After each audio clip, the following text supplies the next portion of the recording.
بدون بيض، كيكة بدون بيض. انا عندي البيض بس مش هعملها ببيض.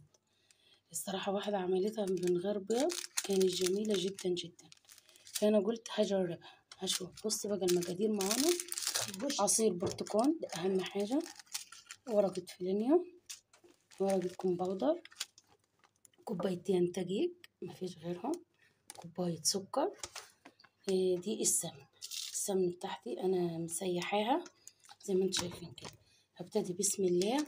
طبعا اول حاجة زي ما انتم شايفين هحط السكر في الخلاط، بعد كده هحط نص كوباية السمن، نصها كده حطيتها، وهحط الفانيليا،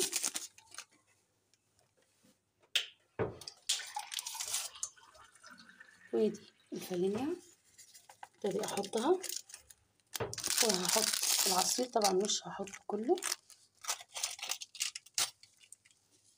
هحط كده قد معلقه بس. طبعا سبت الباقي ما عملتوش كله العصير.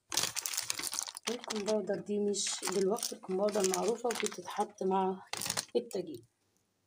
طبعا الكوبايه دي انا مش هحطها كلها ميه، انا هحطها نصها ميه. يبقى عملنا الكيكه بدون لبن ولا بيض. تمام كده نصها بالظبط، حطيت نصها ميه. وهبتدي بقى اشغل الخلاط بتاعنا في المكونات اللي احنا عملناها. شغل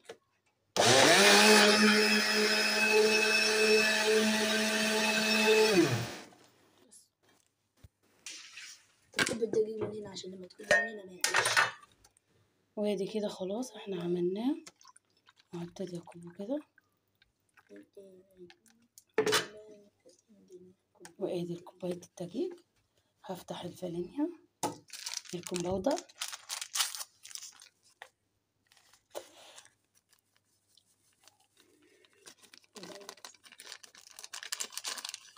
كتر الكمباودر، وهبتدي احط كوبايه تانية فوق الكمباودر،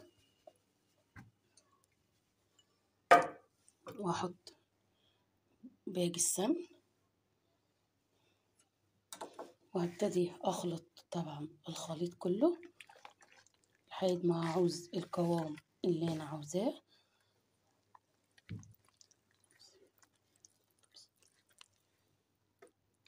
طبعا وادي انا حطيت السمن زي ما انتم شايفين كده، وهبتدي خلاص هنسيب طبعا الكيكه. قلت لكم الكيكه بدون بيض ولا لبن، بكيس عصير برتقال، بكيس عصير برتقال مش اكتر من كده. ان شاء الله هتبقى حلوه وهتعجبكم. واتمنى طبعا اللي اول مره يشوف القناه طبعا ما ينسينيش باللايك والاشتراك في القناه وتفعيل الجرس ان شاء الله عشان يوصل لكم كل جديد.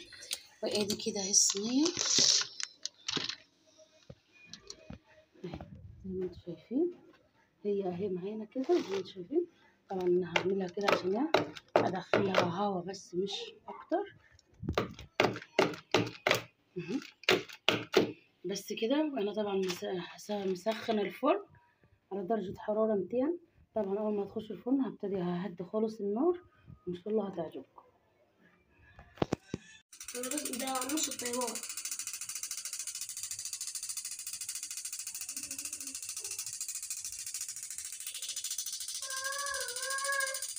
وادي كده طبعا اهي بصوا صينية الكيكة ما شاء الله اللي بدون بيض ولا لبن. بصوا بيجي شكلها جميل ازاي وحلوة خالص وعالية وهشة. وهنصلي على الرسول. وهبتدي اقطعها